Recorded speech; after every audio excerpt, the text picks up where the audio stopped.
Ngasi di card reading gi video amtang yeminase ko ado card reading gi topic se kamaina no hai kansida khoi gi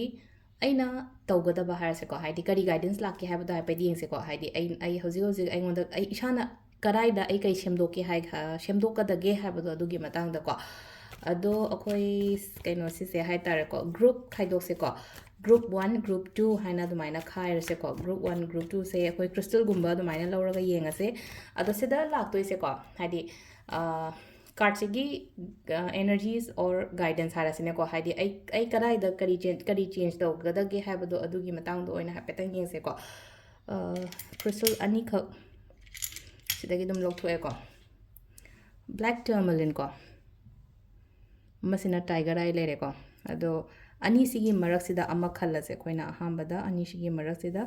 black से खनसिरा नत्रगा tiger आई से choose तौसिरा को अनी सिगी मनुदा अमा खल्लगा खोइना tiger आई खनबंगै हाना येंगसे को tiger आई खनबंगै करी guidance लाके हैबतो अदो हाइपेतन येमिनरसे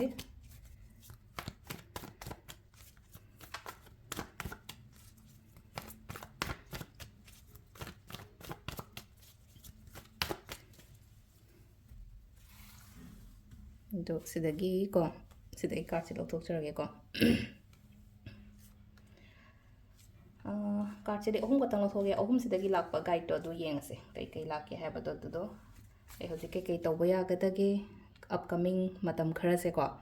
अपकमिंग था अमा ओइरो नत्रगा हाइदि लाकदोरियो मतम खरा से को अदो सिदा लेरे को हाइदि सिदा लाए चेंजेस ती लाओ हाइना दी पीरी हानगी हानागा हारगदी को चेंजेस ती लाओ हाइना पीरी आइनागा कुइनागा ngairaga लेरो को पोट कुंबा हाइ तारे को बिजनेस की मतंग ओरो मी की मतंग ओरो नत्रगा थबा इंखांग की मतंग ओरो को हाइदि सिदा लाइसे आइना ngaijaraga लेबा पोट कुंबदो आइंगोंदा चंगकपा खोलकपा अदुमाइना गुंबा ओइ को इसागी ओइनासु यामना होटनाबदी होटनारी होटनाबसु मैम अमा होटनेको एम्बिशियस ओइबा यामना हाइदि अखोइना होटनाबा मतमदा लेनो एमलेस ओइरागा होटनाबा अमा लेरेको हाइदि यामना एम्बिशियस ओइरागा होटनाबा अमा लेरेको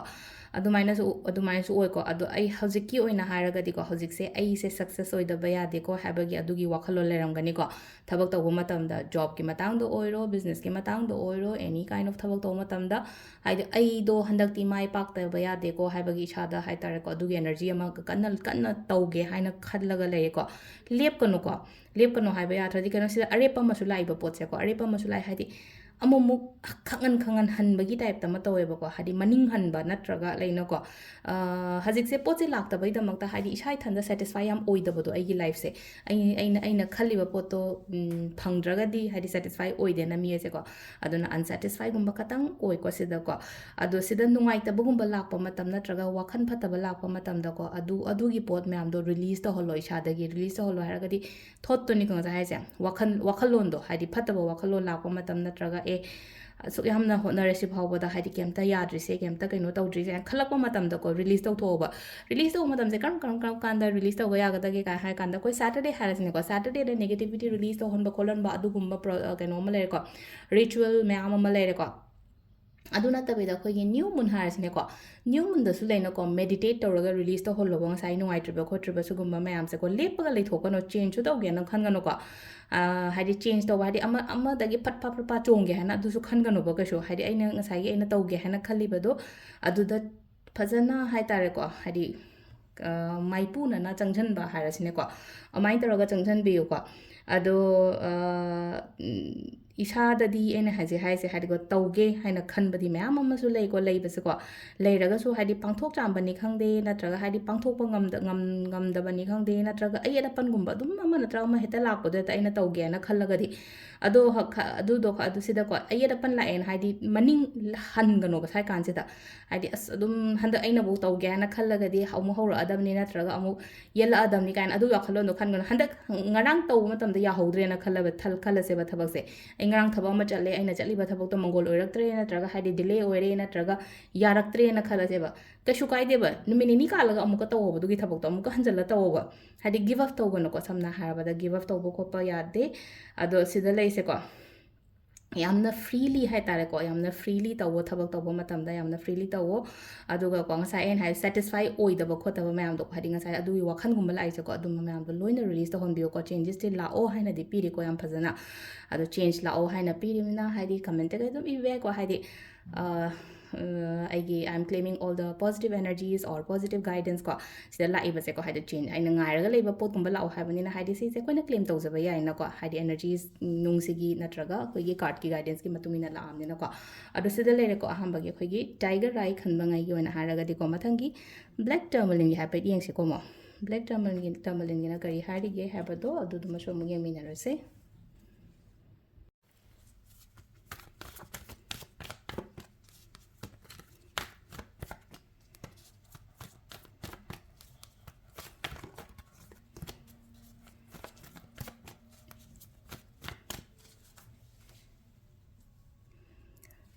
ब्लैक टर्मलिन की को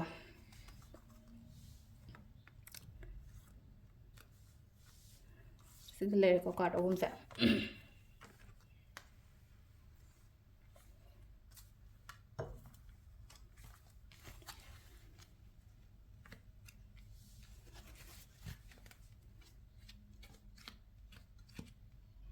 याम पॉजिटिव होइना लाए ब्लैक टर्मलिन खनबंगैगी